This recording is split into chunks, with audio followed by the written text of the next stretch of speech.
with ginger beer. Me granny Morby, I'm drinking without fear. I'm drinking this Christmas and I'm drinking. I'm drinking. Activating water and WEFM is on now. WhatsApp us or call us at 457-9997.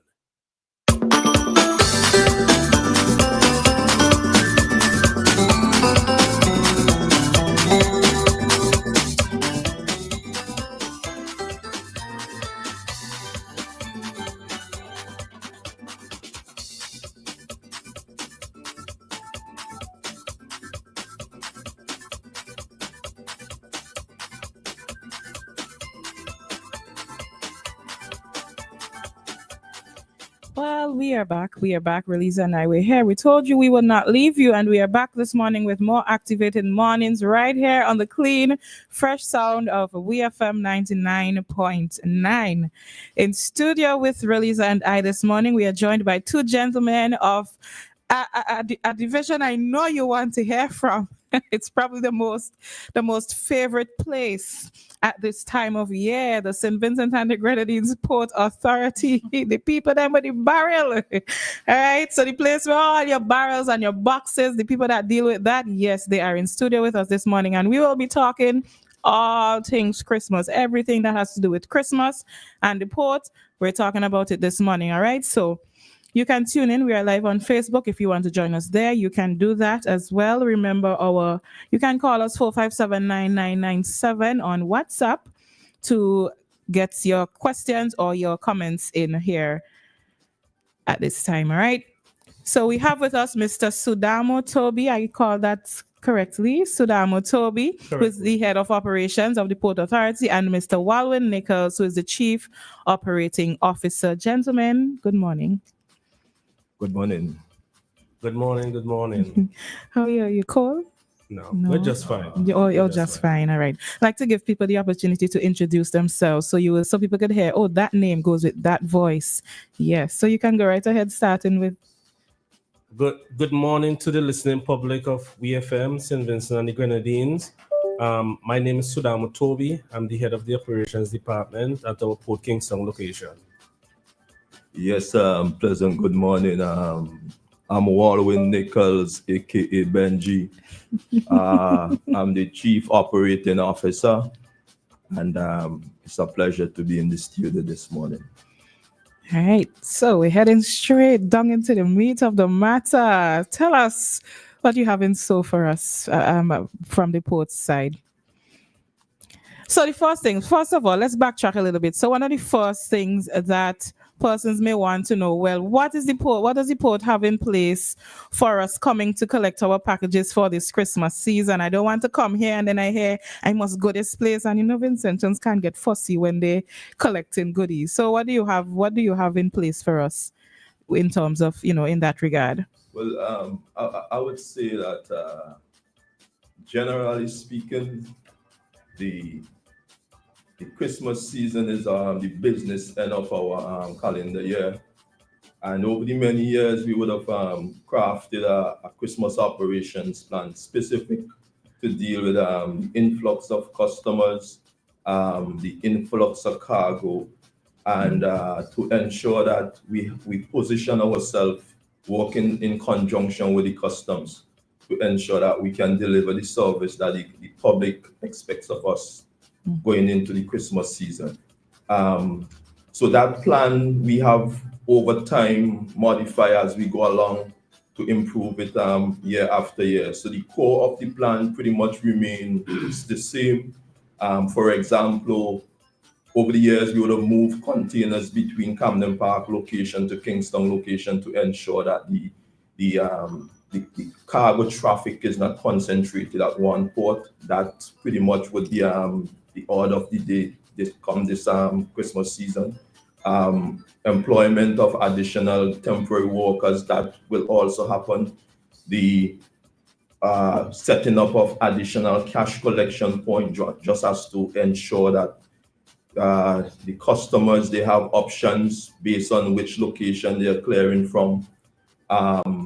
We also would have set in place new cargo clearance points, as in the case of the Geisha that Mr. Toby would say a few things about later. We do our public awareness, public sensitization like we are now. And in addition to that, stakeholders engagement. Just to mention some of the things that we have been doing over the years and we will be again doing this year. All right. I noticed that you mentioned a couple of things in terms of to be able to help with the efficiency of the smooth flow of persons coming to the port. But are there extended hours? Certainly, that has been a feature of our operations for over 3 decades, and that is what I can speak of. And the surprising thing is for us at the port, we recognize the need to have it. But for the public at large, I don't think they really see the true value in the extended hours, because I can tell you, it has not been well patronized over time, but we still kept it. However, I would say this: if you utilize that facility or that service period that we offer, you'll be amazed to know how quickly you can get in and out. So tell us, what are the extended hours so persons out there listening will know to come? So this year we will be doing from Thursday the 19th. So Thursday the 19th, Friday the 20th, and Monday the 23rd. Our extended hours will be up until 6 p.m. So open what, 8? We open at 8 and we work up until 6 p.m. So that is a lot of operating hours that we are giving to the public uninterrupted. Okay, no weekend, right? No Sunday. We will be doing not Sunday but Saturday. Okay. Saturday afternoon. That would be the 21st. We'll be up until 4 p.m. We close early on Christmas Eve, because port employees have a life too. They have families, they have a life, they want to enjoy Christmas. Okay. And also we will be closing early come All Year's Day, the 31st. Okay. Right? So it's important that the general public bear those dates and times in mind. Okay. Yeah. All right. Before we get down into more of the meat right now, for somebody who may be collecting their barrel or their box for the first time this year and they have no idea what the procedure is like, can you speak on that? Okay, good. So, especially if you're a first-time visitor or customer to the port, the first thing you have to establish is the shipping agent for your cargo. So the relative, whether it's a relative or friend who would send these items for you, then they would specify more than likely who would be the local agent. Now, we would talk a lot more about customers coming and pick up the cargo. But what a customer can do, you can reach out to your agent to verify whether or not your cargo is here. And the reason why I'm saying this is that sometimes they might be provided with a number, and for some reason they copy the number incorrectly. So they might be calling you and not reaching you, but your cargo is ready. So we're at this stage where your cargo is ready. You just need to collect your paperwork. Now, it is very important for you to determine where your cargo is. Now, Mr. Nichols would have mentioned us extending our operation in Kingston to the Geisha, for example. So it is important for you to determine where your cargo is located, right?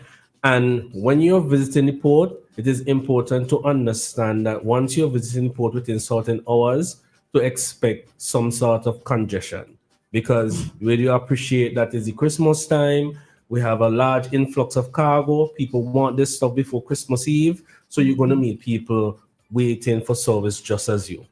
And when you come into the port, it's important to have a valid ID in order to secure a pass that will allow you to visit, to come on the port compound, because we're ISPS compliant environment. And ISPS stands for? ISPS?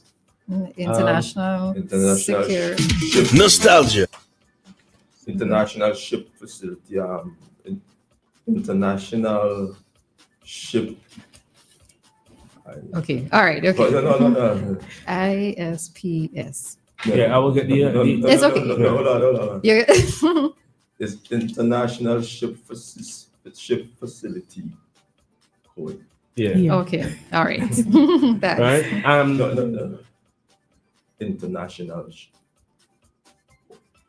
Oh no, come on. Yeah, No, yeah. it's- Right. we get right, it. We get right. it. It's okay. So you visit the port, and it's important to not come with large crowd, because, for example, if you have, let's say, 1 barrel, you would be the only person who would be allowed, right? Because the security would not allow you and, let's say, 4 other persons to come on the port if you're clearing cargo, because we're confined for space. Yeah.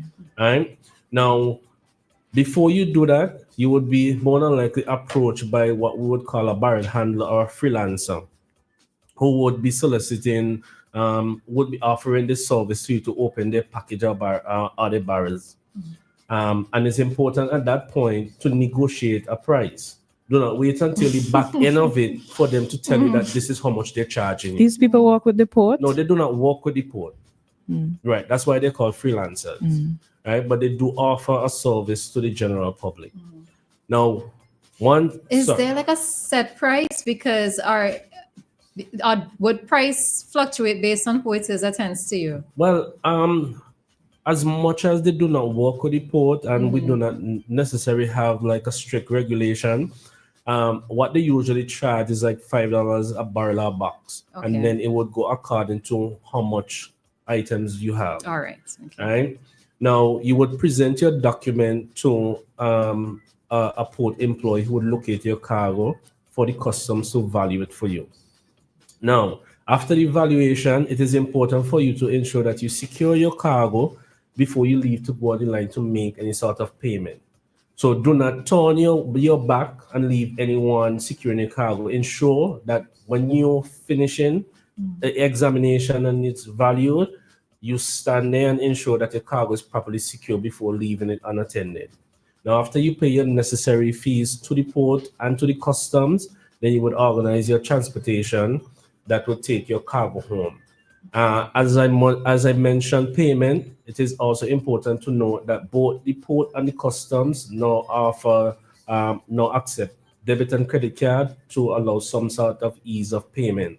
Because, from time to time you may come there and the customs may charge you a certain amount, and you may not have that amount of cash on you.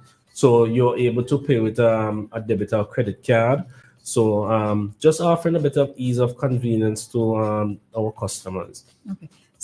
I also apologize for that brain. It's fine. It's fine. It happens to all of us. Yes, is International Ship and Port Facility Security Code. That's Right. really what it is. All right. It happens to all of Yes, us. yes. All right. All right. All right. So question. So if I come to the port and I look confused, right? I don't know where it is I'm going. Are there persons who are going to be there to help to give me guidance? Or should I just ask the questions as I go along? To answer you, we have some signage, Okay. right, which would help. But in addition to that, if you do agree to utilize the services of a barrel handler, you really would be taken care of. Okay. Yeah. All right. Okay. How you were mentioning before when you were explaining about getting your agent and knowing when and where to collect your packages, how would they know where to collect specific packages? Would they get that from their agent? Right. So, as Mr. Nichols would have alluded earlier, that we do have stakeholders consultation. One of them would have had last week, is a stakeholders meeting with our shipping agent. And it's one of the things we encourage them, among others, to ensure that the customer know exactly where they're going. Because you would appreciate that we're in a time when you would not want to go to Camden Park, go down there, stand in a line only to know that your stuff is in Kingston, right? And we want to at least try to bring some sort of ease to our customers. So it's one of the things we encourage to the shipping agent, that they tell the customer exactly where the cargo is. So for example, in Kingston, you would specify you're going to the Guichet, this is at the main compound, and so on. What about when persons are collecting? They come in with their own vehicles, or they have a pickup that's coming for them. What's the best advice you would give to somebody in that situation in terms of going there, but also not congesting the place with vehicular traffic? Well, first of all, if you come in with your own transport, you would not be allowed on the compound unless you have the necessary documents to enter the compound. So, if you have your own transport, you would have to park on the outside until you're ready to actually collect your cargo. Okay. And also to note is that depending on which location you're going to, even the truckers would require to have a pass, because passes, as in we have different passes, picture passes and visitors passes. So for those customers who would visit the port more than 6 times in a calendar year, really should have a picture pass. For those who would visit for less, then they are allowed to go and get a pass, a visitor's pass on a needs basis. So depending on which location you're going to, you would need to have a pass. For example, our Geisha location, we reference that location as a one-stop shop location. Everything is done at that location, and it is a non-ISPS location, so you would not require to have any visitor's pass as a customer, and so too as truckers. Okay. Yeah. All right. My question is that, is there anything else that we need to hear from the port? Any other important information that you want to share with us at this time that we did not ask in our questions? Right. So it is important for the general public and the persons who would be coming to the port to have an appreciation of number one, what to expect, right? And we always use these sort of forums to encourage persons that whenever they get the call from the shipping agent, please do not procrastinate to come to the port. Now, you would appreciate that during this season, you would have a shipping agent who usually have 2 containers every fortnight. And that would increase from one container a week to sometimes 11, 12, 15, right? And that is just one shipping agent. Now, unfortunately, the port cannot manufacture space. And in order for us to be able to empty these containers and empty other containers to make available for other customers, persons who have the cargo ready available need to come and pick it up on time, right? We are impressing on persons. When you get the phone call, please visit the port and collect your cargo. Yes, you may encounter excess storage if you leave them after a certain time, but we prefer to collect the cargo than to collect your additional fees. Okay, and is there like a day rate? The day rate depends on what you have. Okay. Right? But the grace period is standard. It's 5 working days after your container would have discharged from a ship or from the container. And the reason why I say from a ship, because you usually would have cargo from the northern islands and Trinidad and Barbados and so on. So just to give like a figure, is it like, let's say from $5 up? I know it would be based on what you said, the different cargo, but Right. is it like a $5 or just to impress on people that if you keep it, that's an accumulate, right? So it depends on whether it's let's say borrow with foodstuff or clothing, because that's a different classification than if you have general like appliances and so on, right? So the maximum storage you might pay for, let's say 1 barrel, might be like $29.50. Okay. And for like an appliance, you might pay, let's say, up to $100. And that one multiplied depends on the amount of cargo you have on your consignment. But like I said, we would prefer to have the space readily available so we can replenish the cargo, because we tend to have a situation where persons do not want to come for the barrel or box until they put away the house. Right? And I mean, Mr. Nichols said we've been doing this for a long time, so we know, right? But and we use this opportunity to impress on persons that it is important for you to come and collect your cargo, so we're able to have space to open more containers. And yes, there's an expectation that once your container arrives, that it has to open, and we will work with as we said, limited space. And I would also like to say that there is always this general conception that the port don't want to open your cargo, your container for you to get your barrel or your boxes. Because sometimes you would hear people say, why am I opening container? I'm ready for my thing. But that is not the case. We're a trade facilitator, and we're in the business of making cargo available to our general public. So as I mentioned, that we work with that constraint, and we're just appealing to the public to just help us to help you. All right, question. Let's say I am unable to get the time off that I need from work, right? Because going to the port, we don't know how long it's necessarily going to take based on the amount of persons who are already there, right? In terms of the clearing of a box, can someone clear a box in someone else's name? Do they need to present documentation, or it has to be whoever the name is assigned to that particular cargo that they have to come and collect? Good question. The strange thing is that once a customer shows up and the customer has a valid delivery note and customs bill of site, and also the way bill, the consignee or the customer holding such documentation is allowed to proceed with the clearance of the cargo. Now, the thing is, it's strange because the first question one might want to ask, so what happens if I'm leaving the shipping agent and I happen to lose my documentation? It does mean that someone can clear your cargo, and that is correct. That is correct. The thing though is that in the final analysis, we will be able to determine which trucker we would have given the barrel to, what's the name of the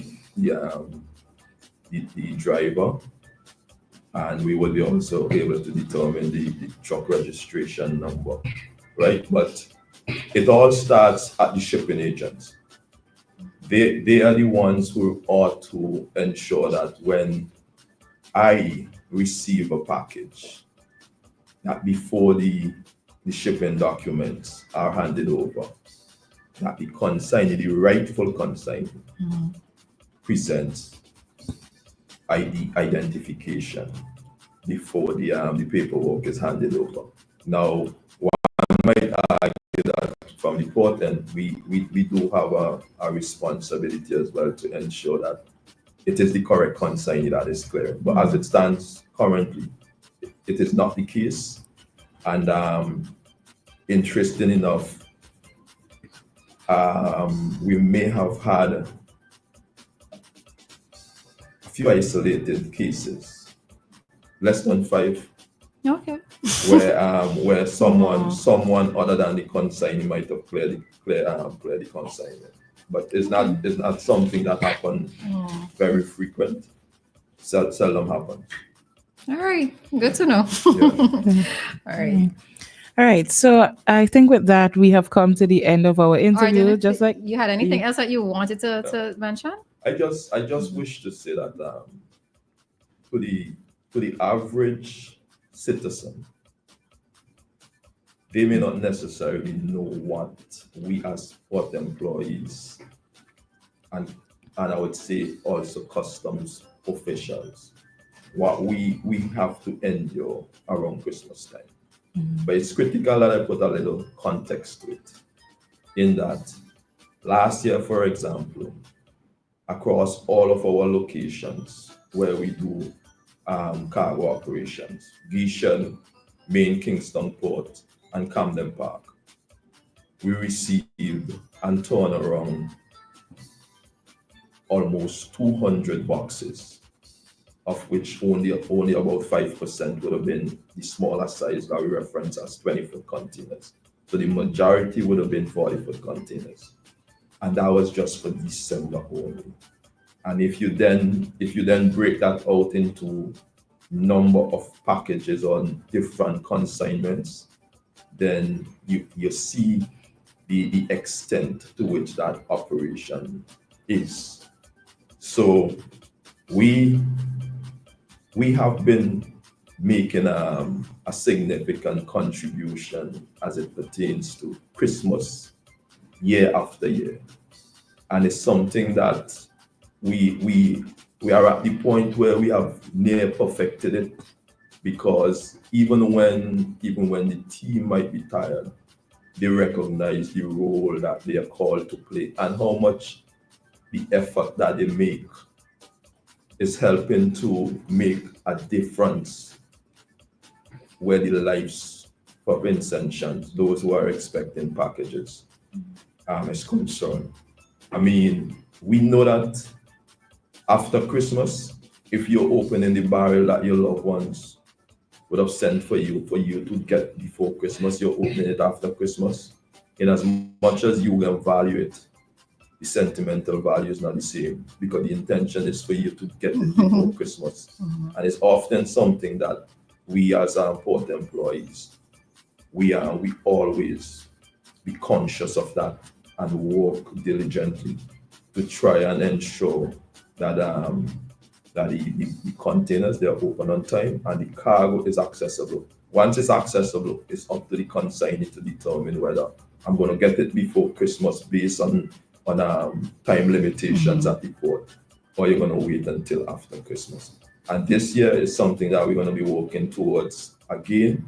I would also say this though: we cannot guarantee you that all the containers that would reach us before Christmas, we will open before Christmas, because there's a possibility that we can have a vessel that is in port on Christmas Eve, for example.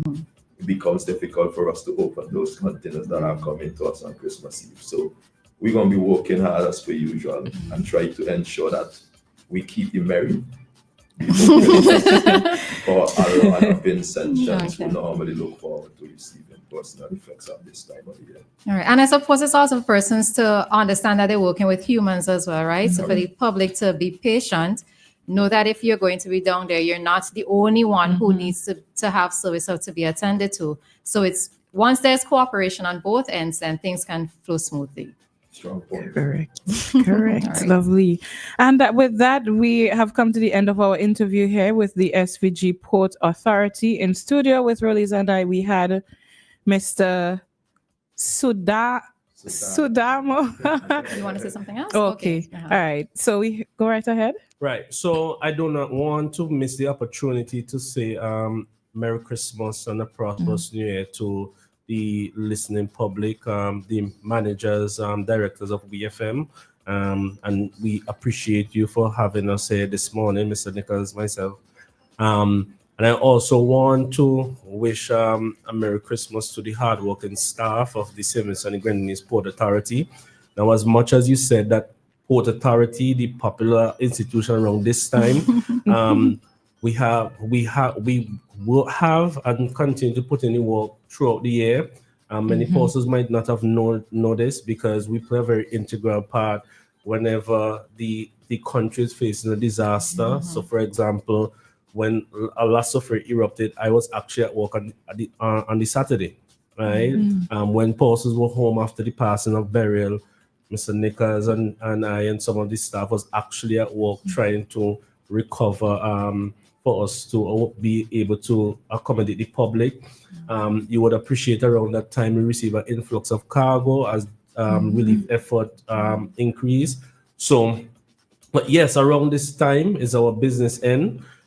So I also want to thank our hardworking employees and their families, and I also want to wish the management of the board of directors of the Port Authority a happy and Merry Christmas too. All right. All right, so that was Mr. Sudamo Toby, and the other gentleman in studio with us is Mr. Walwyn Nichols, who's the Chief Operating Officer of the SVG Port Authority, Mr. Toby, the Head of Operations. This morning, we were talking about everything Christmas as it relates to the Port Authority, all right?